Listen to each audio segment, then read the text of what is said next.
Bismillahirrahmanirrahim. Assalamualaikum warahmatullahi wabarakatuh. Halo sahabat semuanya. Kembali lagi bersama Mang Aka. Seperti biasa, mau sharing berbagi cerita, berbagi pengalaman. Semoga saja bisa bermanfaat buat kalian semua. Allahumma sholli ala Sayyidina Muhammad wa ala ali Sayyidina Muhammad. Ya Allah, hamba minta petunjuk dan jalan.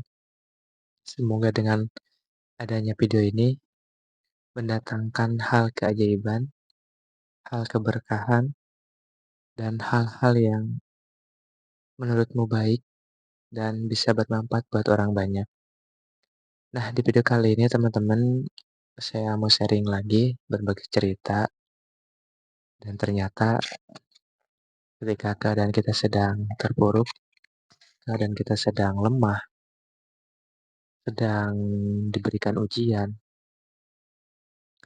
maka apa yang harus kita lakukan dan tentunya ketika kita mengaduk-aduk masalah, maka yang ada bukan tambah membaik keadaan kita, tapi malah memperkeruh permasalahan yang ada gitu. Nah, tapi dengan kata kunci ini, ketika kita mau sabar dan ikhlas dan ridho, berarti tiga kata kunci ini, maka seperti air yang di dalam, seperti air kopi dalam satu gelas, yang mungkin kalau kita terus aduk-aduk gitu, maka akan semakin apa teraduk gitu kan, tapi semakin keruh gitu kan. Tapi kalau satu gelas itu, air kopi itu, kita diamkan, kita sabar, kita ikhlas, maka lama-kelamaan akan bening dengan sendirinya, teman-teman. Nah, makanya buat teman-teman yang mungkin sedang punya masalah, apapun masalahnya, mungkin masih ada kaitannya dengan video sebelumnya, dengan tema kita melibatkan Allah.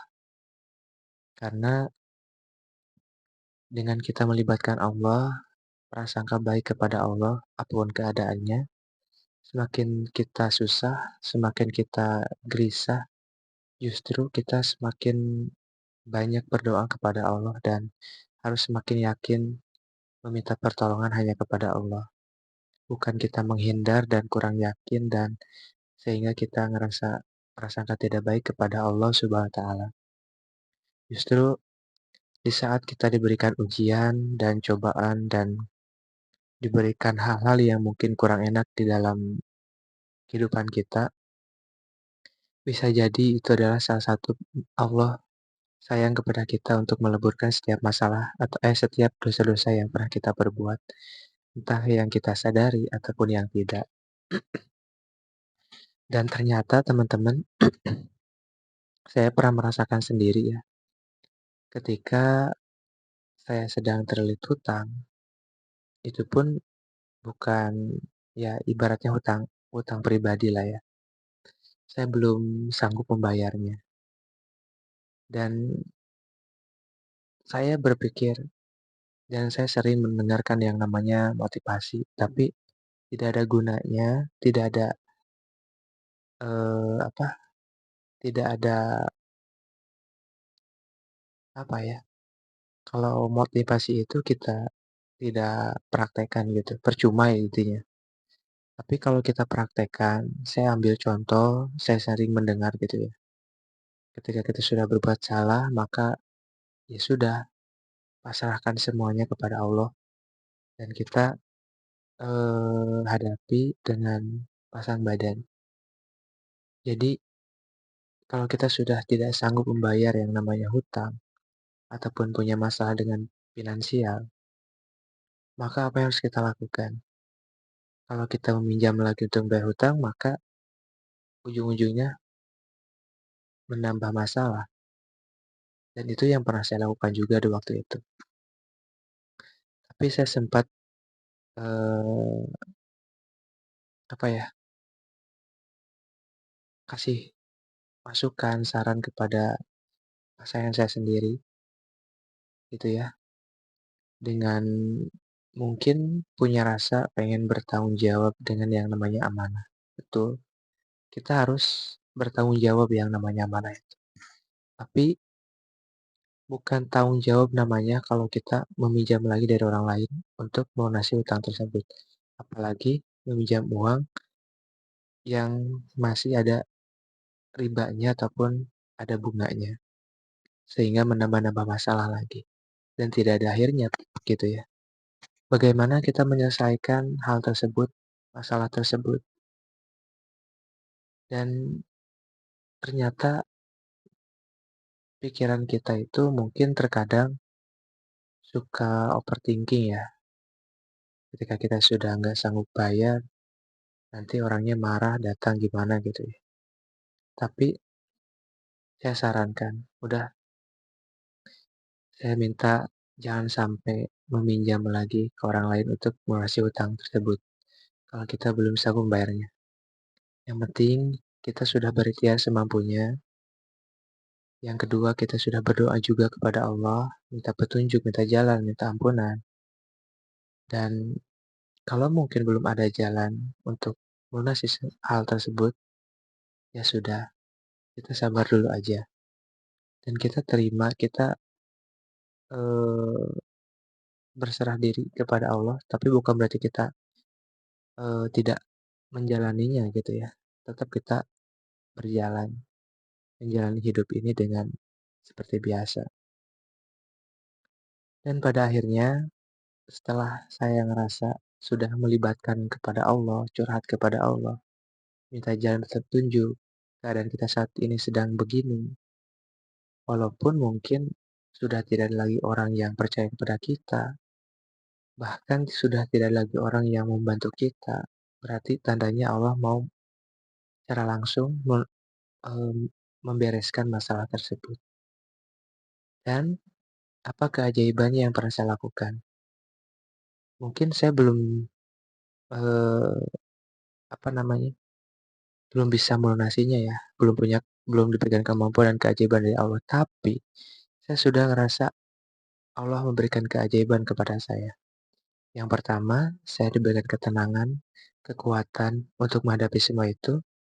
Yang kedua, dan ternyata di esok hari yang mungkin pikiran kita itu kita akan dimarahin, kita akan ditagih-tagih sana sini sehingga orang lain tahu gitu ya. Tapi kalau kita sudah berserah diri kepada Allah dan ternyata pada hari esoknya juga seperti biasa aja teman-teman, gitu. Karena, kalau kita ya hutang tetap hutang, walaupun kita belum bisa membayarnya. Tapi kapan kita membayarnya? Ketika kita sudah diberikan kemampuan oleh Allah SWT dengan cara yang baik, rezeki yang halal, gitu ya, dan tidak melibatkan lagi masalah yang baru, gitu teman-teman. Dan alhamdulillah dengan seiringnya waktu, kalau kitanya selalu melibatkan Allah, prasangka yang baik kepada Allah, kita ambil contoh ya, besok saya punya jatuh tempo yang harus kita bayar. Tapi saya bingung, sudah tidak ada lagi jalan dan belum ada lagi uang ya untuk melunasinya. Ya saya mengadu kepada Allah dengan telah melaksanakan sholat, entah itu sholat fardu ataupun sholat sunnah. Setelah itu kita berdoa.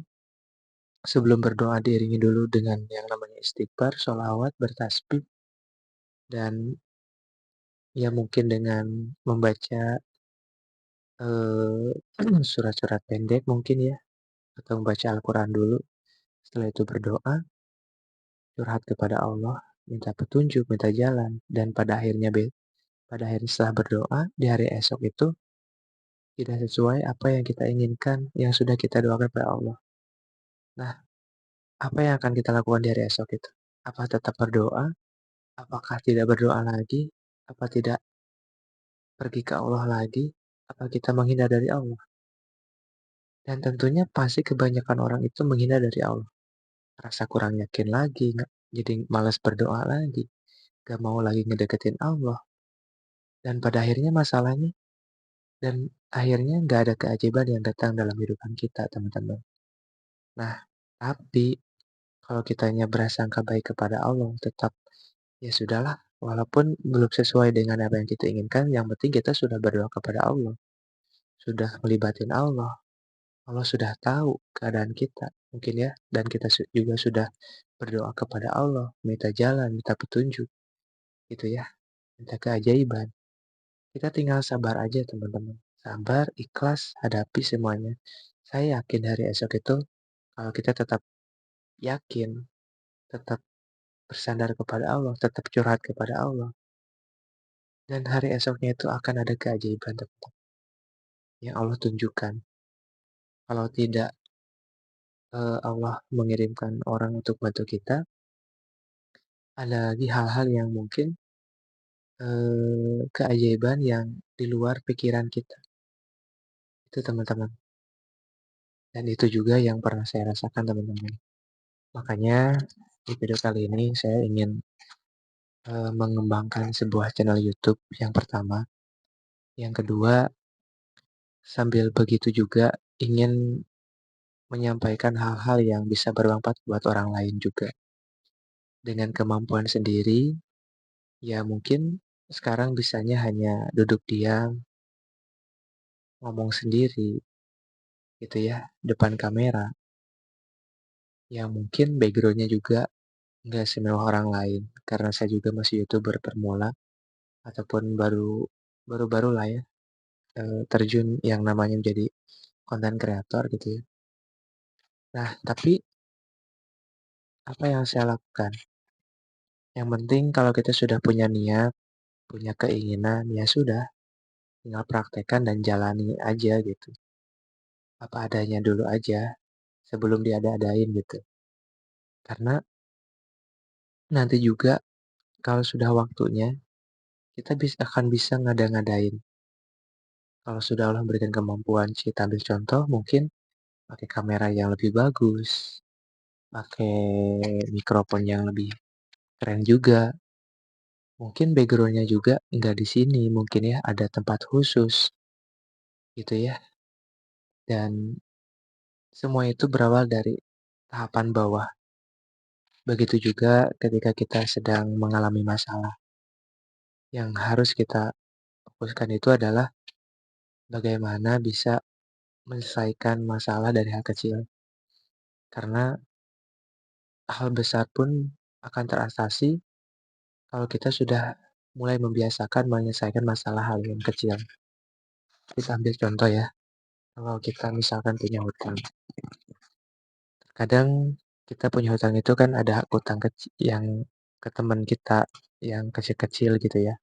Ada juga hutang kita yang besar mungkin ya. Entah itu bekas cicilan, keinginan kita, ataupun bekas keperluan kita, ataupun apalah gitu ya. Yang besar-besar. Tapi yang biasanya itu yang kita utamakan itu pasti yang besarnya dulu. Dan yang kecil-kecilnya itu kita telantarkan. Sehingga datanglah yang namanya teman kita, saudara kita, sehingga bilangnya apa, sudah menghilangkan kepercayaan karena tidak konsisten dan tidak bertanggung jawab dengan masalah membayar hutangnya. Nah, justru itu teman-teman, kalau kita sudah tidak sanggup membayar hal yang besar, maka selesaikan dulu aja masalah hal yang kecil.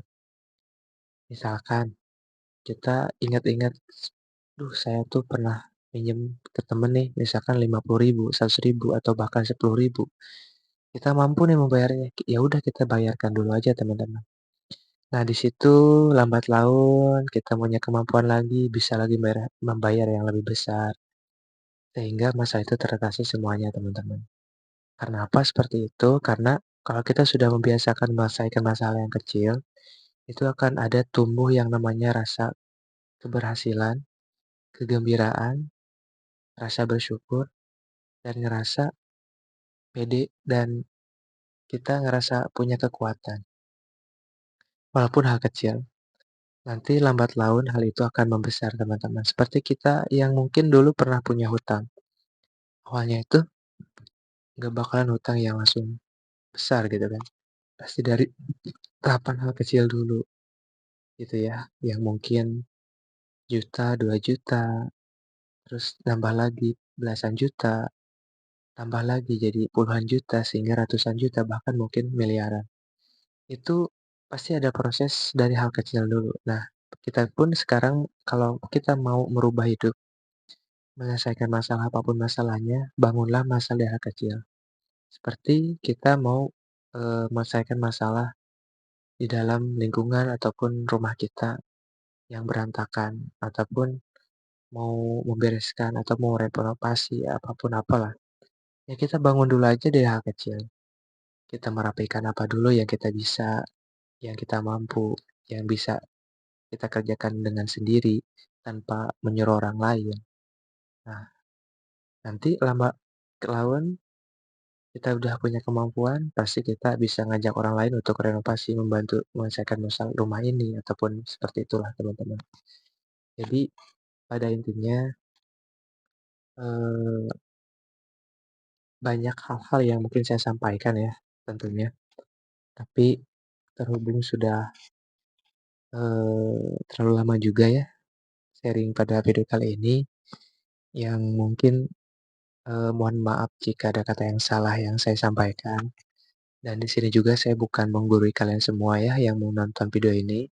Saya juga cuman sharing, berbagi cerita, sama belajar, menasehati diri sendiri dan menasehati orang lain juga ya, intinya seperti itu.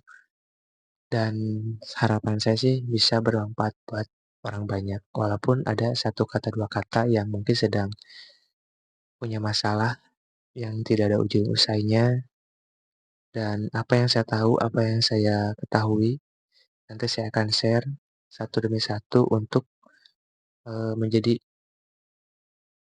kehidupan yang indah, penuh kebahagiaan, penuh apa ya, ya intinya seperti itulah. Dan paling saya sampai di sini dulu ya. Saya undur diri. Wabillahi walhidayah. Wassalamualaikum warahmatullahi wabarakatuh.